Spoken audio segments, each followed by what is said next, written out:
je les appelle des journalistes humoristes de bas niveau. Parce que quand vous prenez même l'économie de la Côte d'Ivoire, elle est basée sur le peuple burkinabé. Ce sont nos frères qui sont dans la forêt en Côte d'Ivoire, qui travaillent le cacao, qui travaillent le café, qui travaillent le plantain. C'est encore, est-ce que nous on a un problème avec les voisins?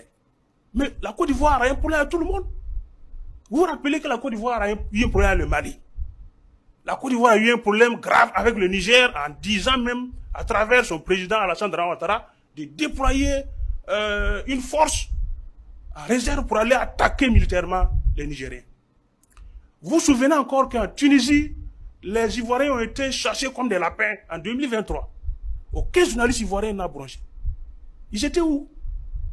Moi, j'ai fait des recherches sur ces journalistes-là. Ce sont des gens qui sont par excellence ceux qui partent dans les quartiers, qui recrutent les filles qui ont des grosses fesses, venir exposer sur les plateaux. Attention. Et puis, bon, non, mais c'est la réalité. Le problème, c'est quoi? Il s'agit, c'est ça, puis on les connaît. C'est amener des filles sur les plateaux, taper les fesses et puis jouer, crier. C'est des humoristes. Mais moi, je ne peux pas comprendre des gens qui passent le temps dans les boîtes de nuit, jusqu'au matin, peuvent analyser profondément un sujet politique, comme celui qui lit la Côte d'Ivoire au Burkina.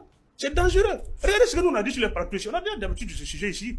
Nous, on a été profond, on a dit, il ne doit pas arriver. Le peuple burkinabé et le peuple malien, il n'y a pas de problème. Oui, le peuple donc, et le peuple burkinabé, oui. C'est un peuple frère. Moi, je veux lancer un appel. Il faut que ces deux peuples comprennent. Entre nous, il n'y a pas de problème. C'est le politique. Ce qu'il faut comprendre, c'est qu'au-delà de ça, il y a une question politique de fond qui est là.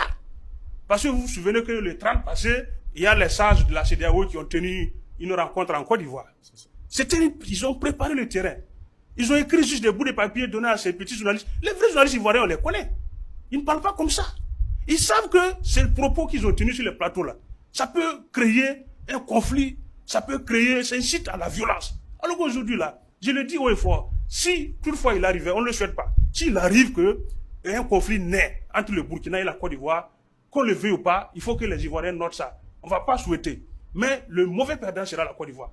Parce que le Burkina n'est pas ce pays encore qu'on doit qualifier